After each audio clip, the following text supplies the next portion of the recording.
जानवर जिनको गाय की उपाधि दे दी है, माता की उपाधि दे दी है, मेरा तो कहने का आशय सभी जानवरों के प्रति जिनसे दूध पीते हैं उनके प्रति अच्छा व्यवहार करना चाहिए, माता का सम्मान करना चाहिए। पहली अध्यापक मात है जिनसे मिलिया ज्ञान, बैठ आंचल की छाया में सीखा है विज्ञान। यदि माता इतनी अच्छी नहीं होती तो पुत्र इतना अच्छा नहीं होता। माता न कुमाता पुत्र भले ही कुपुत्र, माता कभी कुमाता नहीं हो सकती है, पुत्र कुपुत्र हो सकता है। यदि वो कुमाता होती तो इतने अच्छे संस्कारवान पुत्र को जन्म कैसे देती। इसलिए माँ की गरिमा को बनाए रखना चाहिए, माँ की पूजा करते रहना चाहिए। यानी जननी माँ जिसने जन्म दिया है और जो पहले जन्म सृष्टि को दे चुके हैं वो भी माँ ही है। वह शर्त उसको प्रकृति रूप माना है। आज की माँ जो है, जो जिंदा है, जो सेवा करती हैं, ये बट वृक्ष है। बट वृक्ष का पेड़ है, बहुत सुंदर जो है, और एक माता का जन्म यानी स्थल है जहाँ पर यात्री लोग पहाड़ी में हैं, आते जाते रहते हैं। बताते हैं भगवान बुद्ध ने बट वृक्ष के नीचे ही तपस्या की थी। वो जिसको जो है, जिस भगवान को खोजने के लिए निकले थे, वो उन्होंने समझ लिया कि बाहर ज़्यादा खोजने से भगवान नहीं मिलता है, अतः उस भगवान को अपने आप में ही खोजें। किसी भी धर्म स्थल पर कहीं पर मान के चलो अपना श्रद्धा और उसके प्रति सेवाएं जरूर बनाए रखना चाहिए। कोई भी धर्म स्थल बहुत अच्छा होता है, वहाँ से अपने को बैठने का, प्रकृति से जुड़ने का, प्रकृति से मेल होने का एक सुनहरा अवसर मिलता है, सुख शांति मिलती है। जिस प्रकार भगवान बुद्ध ने बलि हत्या पर बड़ा रोक लगाया था, सदगुरु कबीर साहब ने भी रोक लगाया था, अतः हमें बलि हत्या पर रोक लगाना चाहिए। सदगुरु कबीर साहब कहते, जीवों को मत मार बाबरे सबके की प्राण, जीव दया और आत्म पूजा जासे धर्म और नहीं दूजा। सदगुरु कबीर साहब दोनों ही मजहब के बीच में रहा करते थे और कहते थे, इधर मुस्लिम लोगों को भी कहते थे कलमा पढ़ छुरी चलावे, सुबह शाम रोज़ा पढ़त सांझ अनत गाय। सुबह शाम रोज़ा पढ़ते हुए सांझ होते हुए यानी जानवर की हत्या कर देते हैं, गाय की हत्या कर देते हैं, निरीह जानवरों की हत्या कर देते हैं। अतः देश के समस्त मनुष्य देह जो धारण किए से निवेदन है कि लक 84 भोग के पोपेट की आय, के तो पोकी पोपर के 84 जाए। या तो मनुष्य देह फिर मिल जाता है और नहीं तो फिर 84 में जाना पड़ता है। इसलिए हमें ये जान लेना चाहिए, इसलिए हमें ये समझ लेना चाहिए कि निरीह जीवों पर अत्याचार ना करें, बलि प्रथा को ख़त्म करें। किसी भी देवी देवता पर लगती हो, कहीं पे भी लगती हो, इससे मुक्त हों, तभी हम कल्याण की भागीदारी होंगे, तभी हमारा मोक्ष होगा। सद्गुरु कबीर साहब संत कहते हैं कि मोह का क्षय होना ही मोक्ष होता है। और यदि मोह है आश्रम के प्रति, घर के प्रति, किसी प्रकार का मोह है, तो समझ लो कि हमारा मोक्ष है ही नहीं। हमें वैसे संत तो कहते हैं कि दारा तो दोनों बड़ी और क्या गिरही बैराग, दासा तो दासा तन रहो अनुरागी अनुराग। दारा यानी रास्ता दोनों ही अच्छे हैं, गृहस्थ और व्रत।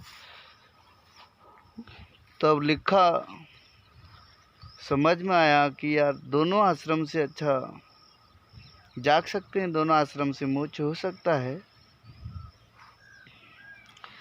तो कहा गृहस्थ और भक्त बराबर के होते हैं, संत और भक्त बराबर के होते हैं जब ये दोनों मर्यादाबद्ध होते हैं। वह ग्रस्त नहीं जिसमें गृहस्थी के लक्षण नहीं, वह संत नहीं जिसमें शांति के लक्षण नहीं। अतः हमें किसी भी आश्रम में रह कर के अपने को जगाना है, खुद को जगाना है। ये कैसी मानवता है, समझ में नहीं आता है कि यहाँ जिसे ईश्वर कहते हैं, परमात्मा कहते हैं, भगवान कहते हैं, उसने यहाँ सबको एक जैसा भेजा। सब एक जैसा ही पैदा होते हैं। सद्गुरु कबीर साहब कहते हैं, जो तू ब्राह्मण ब्राह्मणी का जाया और द्वार से क्यों नहीं आया, जो तू तुरक का जाया और द्वार से क्यों नहीं आया। सद्गुरु कबीर साहब कहते हैं, छुअते ही से उपजो संसारा, मैं छुतिया गुण गाऊं तुम्हारा। छूने से ही पैदा होते हैं, अर्थात माता पिता से ही पैदा होते हैं। सबका आने का रास्ता एक ही है।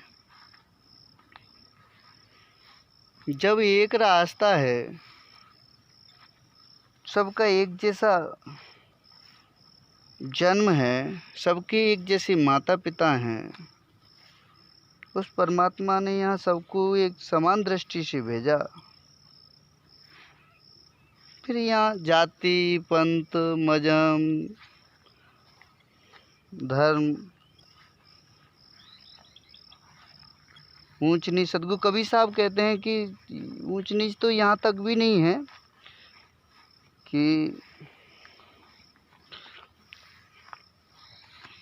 गुरु शिष्य की ये कई काया, कहन सुनन में दो बतलाया। देखने दिखाने में दो है, अर्थात पांच तत्व का पुतला मानस धरिया नाम, एक कलागे बिछुड़ते बिकल होत सब ठाम। पांच तत्व के भीतरे गुप्त बस्त स्थान, बिरले मर्म पावहीं गुरु के शब्द प्रमाण। जब पांच तत्वों का बना है, पांच तत्व का बना शरीरा, हरे जल तल पावक गगन समीरा, पांच तत्व से बना शरीरा। हमारा शरीर पांच तत्वों से बना है।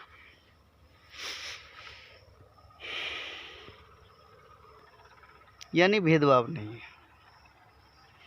तो हमें मिलकर, परस्पर मिलकर के प्रकृति से संबंध रखते हुए और सभी मनुष्य प्राणियों से, मनुष्य से परस्पर मिलकर के जाति धर्म पंथ इत्यादि को मेट करके सबकी शिक्षा, सबका विकास, सबका रोजगार,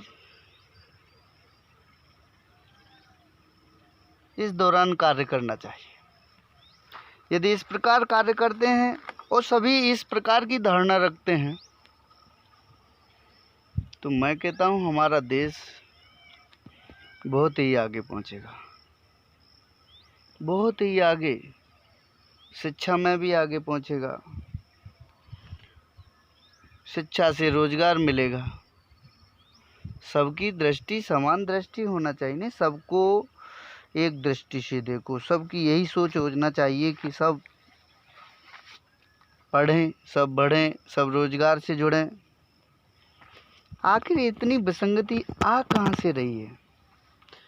एक तो सुख से रह रहा है, 500 बीघा जमीन है, 1000 बीघा जमीन है, बड़े बड़े नेता बन कर के बैठे हैं, बड़े बड़े संत बन कर के बैठे हैं, आश्रमों से मंदिरों से जमीन लगी हुई है।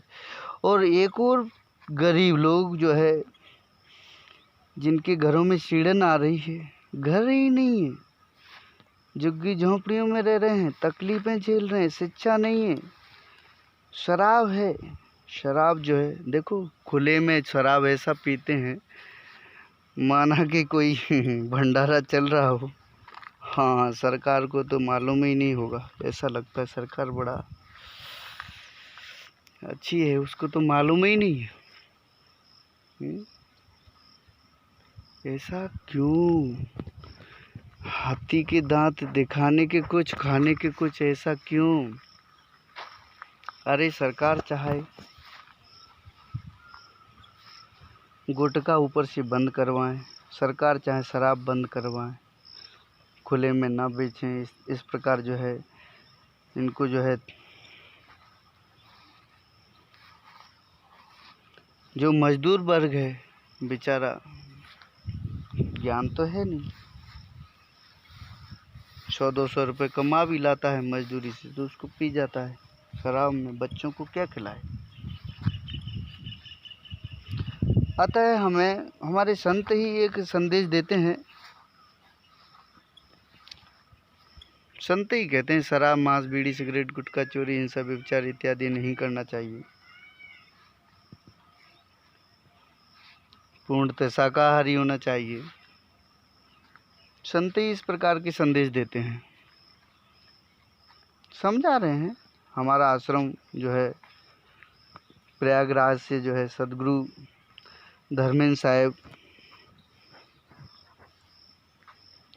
और आज के एक जो संत हैं यतेंद्र साहब, जो कि खुशहाल ज़िंदगी चैनल चलाते हैं। मैं भी चैनल जो है सोमरज नामक जो है चैनल चलाता हूँ, जिसमें अपने विचार, संतों के विचार जहाँ से मुझे कलेक्ट होते हैं मैं बोलता हूँ। यानी भगवान बुद्ध जैसे संत, सदगुरु कबीर साहब, उनके संत पारक सिद्धांत से, और मैं तो कह रहा हूँ किसी भी मत मजहब से, पंथ से यदि कोई बोलता है तो सबकी सम्यक दृष्टि से बोलता है तो अच्छा है, सबके कल्याण के लिए बोलता है तो अच्छा है। अन्यथा कोई भी धर्म तो मनुष्य के लिए बना है। मैं तो इतना ही समझा हूँ कि मनुष्य ने ही बनाया। जो नियम बना लिए हैं उसी को धर्म कहते हैं। धर्म का अर्थ धारण करना। जो नियम बना लिए हैं, जो मानव हित में है, जीवधारियों के हित में है, बस उसे जो है धर्म कह रहे हैं। धर्म में बदलाव भी ला सकते हैं, समय समय अनुसार सबके हित में हो, सबके कल्याण के लिए हो।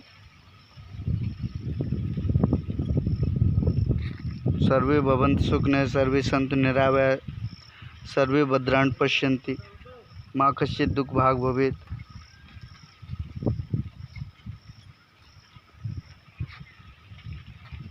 सभी का कल्याण हो।